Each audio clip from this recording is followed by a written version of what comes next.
I'm Maggie Ornazian, Director of Nursing for amidst Nursing Services, and welcome to Boomer Health at Home. Today, on today's show, ER Trends and Healthcare Today, we will look at how emergency rooms have adapted to the pandemic over the past 7 months and how they are preparing for cold and flu season with COVID still lurking. We have a very special guest today. She practices in 2 big cities, Detroit and Philadelphia. Our physician is a smart, talented, and may I say beautiful, because she is my twin sister, Dr. Sarah Ornazian. Welcome, Doctor. Thank you. Good morning. Thanks for joining us today at Boomer Health at Home and for sharing your perspectives on some ER trends. Oh, thank you. So if you could first tell us a little bit about yourself and where you grew up. I grew up in Rochester, Michigan. I did my undergrad degree at Michigan State with a bachelor's in physiology. I did my medical school in Kentucky. I went to a small DO school on the eastern part of the state.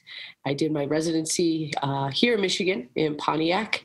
It was a 4-year ER residency, graduated, and then signed on with a group local here in Michigan for about 6 years, and then made the decision to move to the East Coast, live in a bigger city, I would say. Philadelphia is a little bit bigger than Detroit, so I work there now. And then once the pandemic hit, made the decision to come back to Michigan and practice. I'm still boarded in emergency medicine, obviously, but also I hold licenses in the state of Michigan and the state of Pennsylvania. So I'm able to work at both and come back. So what I do is work part-time in Philadelphia, and then I work PRN kind of as needed here in Michigan about a week out of the month. So 6 to 7 shifts are kind of roughly what I do. But that's a little bit about me. I'm not married, and so traveling is very easy for me. Okay, great. Well, as a person who has not got COVID but lives in Michigan, I thank you for making the trek all the way out here to Michigan from Philadelphia. It's people like you that have helped everyone, I think, stay the course during these past 7 months. So on behalf of our community here in Michigan, we thank you. So what inspired you to get into medicine? I think a little bit had to do with my mom. She's a operating room nurse. So she would come home and tell us stories about how exciting it was of whatever surgery they did. More when I started getting older, she just did orthopedics in the OR, so that wasn't as exciting. But I think it kind of there was always a stethoscope around the house. There was always scrubs and surgical caps and things like that. And it was just something to do. A lot of people in our family are caregivers, per se, I would think. And so it's just a different way of looking at it, yes. But I think the both of us got into medicine because of our mother. Okay, so can you tell us a little bit about where you work in Philadelphia versus where you work here in Michigan? Is there more urban versus rural? How does that work? Honestly, there isn't. So where I work in Philadelphia is still a small community hospital. I have always worked at small community hospitals. I like that feel better as an ER physician. Working at the bigger tertiary care centers, such as University of Michigan or DMC, is not something that appeals to me personally. So in Philadelphia, I'm at a small community hospital, and here when I come and work, wherever I'm needed for my company, I'm still at small community hospitals. So the clientele, what we're seeing is very similar, which some people wouldn't think would make sense because still our address is Philadelphia, but it's still a very small community hospital. So community hospitals is mostly where you prefer to work. Is that correct? Correct. Okay. So are there any different or similar trends that you see in the ERs comparing to these 2 cities that are, almost 600 miles apart? Yes, actually there is. I mean, when we look at trends in the ER, we're actually very trend focused because we never know what's going to happen. We never know what's coming in our doors, but we always want to assess that after like 6 months. So these past 6 months have been very different for everyone in the entire world. So when looking at that, we still have a lot of things that are very similar. Mondays and Tuesdays are the busiest days in the ER, and they are everywhere I've ever worked. So those trends stay the same. Also, trends that we've seen now as ER visits have been declining because people are afraid to come to the ER because that's where the virus is and they don't want to contract the virus. But the problem has been lately that then we are missing things that we normally wouldn't. People aren't coming in for their chest pain. People aren't coming in for their strokes and things like that. A lot more people we were seeing more towards March, April, and May, people were dying at home that really didn't need to because they were afraid to come to the ER. So we're slowly but surely getting back to our normal numbers here in Michigan and in Philadelphia, that we're seeing more of our trends come back to normal. Okay. So do you think that most of the fear, I mean, just from what you've been seeing in the ER, most of the fear of getting healthcare has kind of subsided and people feel a little more comfortable coming into the hospital, seeing their providers, going to the grocery store versus ordering online? Yes, I think people do feel a little bit more comfortable, but I don't think they're 100% just yet. Okay. I think things opening up slowly in an appropriate manner that, again, it's state dependent. The government kind of has dictated that, that's fine. But I think that's how people feel more comfortable is what's really mandating in that area. Where when I came to Michigan, indoor dining was something that could happen for quite a while, whereas indoor dining in the state of Pennsylvania didn't start until a couple weeks ago. So it's very different of how comfortable people are with how things are opening up in their states. Correct. The more comfortable they are, the more likely they are to come to the ER again for things that they need. And that's all state ran. Correct. Okay. Do you think Michigan or Pennsylvania are taking better precautions or being more cautious? Do you feel as a physician one is preferred over the other? I do not. I've worked in a couple of different hospitals here in Michigan. I only work at one in Philadelphia, but everything is the same. Everyone is taking proper hand washing guidelines very seriously, going through classes again, doing fit testing for our N95 masks to make sure they're fitting properly, we're wearing them correctly. There's an abundance of masks available now, even just regular surgical masks to wear. We have PAPRs and CAPRs as needed to intubate patients. Yes. So it's very PPE, as much as we didn't think we had enough at the beginning of the pandemic. Now I think we have an appropriate amount and know when to use the appropriate PPE because of how everything has progressed. Okay. So with COVID not going anywhere, kids heading back to school, at least half, I would say, around here in Michigan. I'm not sure how it is in Pennsylvania.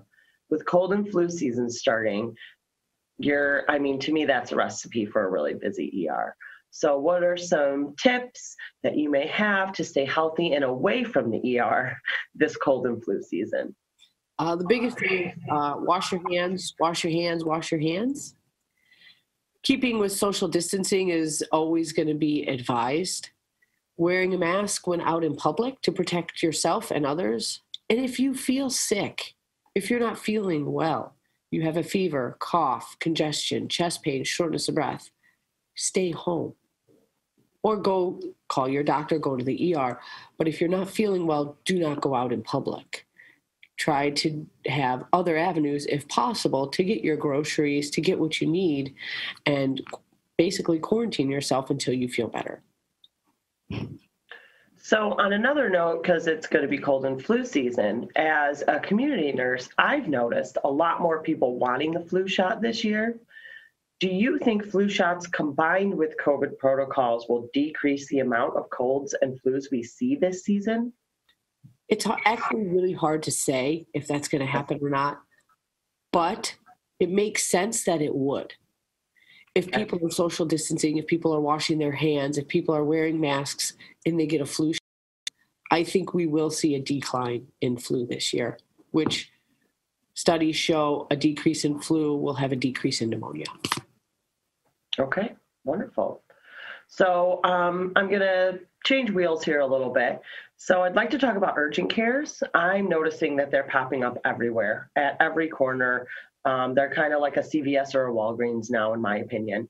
Do you think they are helpful alternatives to the ER? I think there are ways they are helpful to the emergency room in the fact that lower acuity patients, suture removals, medication refills, simple sports physicals, ankle sprains or strains, muscle problems, anything that you would think would be a very simple thing that you can't get into your doctor, it's after hours, urgent cares are very appropriate. Okay, wonderful. And at times, the good thing about urgent cares here that I've seen in Michigan is that if they can't handle what you're coming in with, if you're coming in with chest pain, they may not even have an EKG machine to do an EKG for your heart to see. So they will tell you, please go to the nearest emergency room, or we can, if they look that bad, they may even facilitate that. Call 911 and get the patient to where they need to be. So urgent cares are wonderful resources to have to kind of not stress out the system to where you're having an overabundance of people coming through your doors in the ER.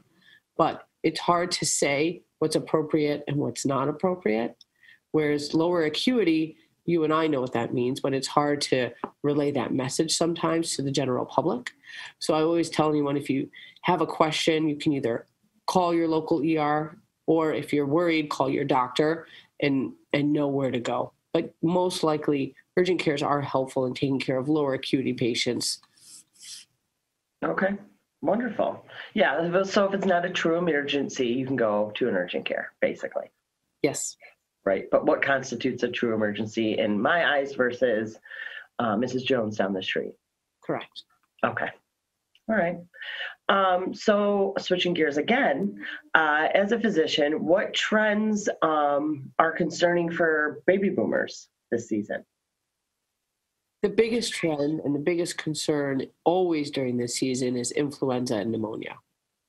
Okay. Baby boomers are getting older. There's an abundance of them. And they're hard workers. They want to work through everything. They don't want to come to the doctor. It's a waste of time. Knowing everything about each generation is very helpful working in the medical field, because you can know what you need to tailor things to for people, especially the baby boomers. They're one and done, in and out. I want to go home. Don't even talk to me about admitting me. So they're very stubborn in that way. But the biggest thing we need to worry about is they need to worry about their health. And sometimes they're not that focused on that. So being healthy, eating healthy, exercising, staying with your diet, making sure you take your medication, make sure you're checking your diabetes if you have diabetes. So making sure you check your glucose levels, things like that can be concerning with this population, because they go from 0 to 100 in a matter of minutes. And so the focus needs to be on them and not everything else around them. And that can be a worry. So the trend we worry about is that they're not following directions on what to do because they don't want to be told what to do, especially by their kids, or hence a physician who looks like could be their child. So that's the biggest concern, I think, is not maybe so much a trend, but the concern would be they need to take their health seriously. Mm-hmm. So more of a social behavior with the baby boomers. Correct. Wow, okay. And do you see the same trends now that you've been in Pennsylvania for a little over a year? Do you see that same issue with the baby boomers across the I guess you could say across the East Coast and the Midwest? Yes, I do. It's very consistent. Okay. Wow, wonderful. Okay. So now I have some fun questions for you, Dr. Ornazian. These may not be the best follow-up questions concerning our baby boomers, but inquiring minds want to know, what would you recommend, Pats or Geno's, when you're craving a Philly cheesesteak? If I had to choose between those two only, I would say Pat's is better. I like Pat's. My favorite cheesesteak is D'Alessandro's, which is kind of outside the city, which is not so much of a touristy kind of place. But I would say Pat's, I like their bread better. Oh, okay. Now, when in Detroit, is it a Lafayette Coney dog or an American Coney? Oh, Lafayette Coney dog. Okay. I'm learning all these new things about you that I never knew. If you had to choose now, choose wisely, Sarah, Dr. Ornazian. If you had to choose a Detroit Coney or a Philly cheesesteak, which would it be? Detroit Coney. Oh, you answered correctly. Yeah. And then finally, would you like to share any health tips for our audience for the upcoming holiday season and the cold winter months? So please wash your hands. Washing your hands can decrease spread of infection. So please wash your hands. We know this. If you're not feeling well, stay home. Don't go to work. Don't go out in public. Please stay home and take care of yourself until you are well. Concerning the holidays, gatherings with family can help more than hurt. Don't stay away from your loved ones during the holidays. Being part of a community, being part of a family is special and important. So again, socially distancing, maybe limiting the amount of people, wearing masks, do what's appropriate. Please spend time with your loved ones. And it's okay to have an extra sweet or two during the holidays. It's temporary. Oh, Sarah, thank you so much for joining us today. This was so wonderful. Thank you for your time and all of your insight. And thank you, everyone, for watching Boomer Health at Home. I'm Maggie Ornazian, Director of Nursing at AmeriStaff Nursing Services. If you have any questions about home care or any healthcare needs, please call us at 248-288-2270. Stay safe and healthy. Hello. I'm Greg Jamian, and thank you for watching Boomer Health at Home, the show where we explore the most relevant healthcare topics impacting the baby boomer generation today. As more and more baby boomers seek answers to many times difficult healthcare questions, our goal is to provide ideas, tips, and cutting-edge solutions that will help improve your everyday life and health. It is our hope that you find the following information helpful as you sit back and watch Boomer Health at Home.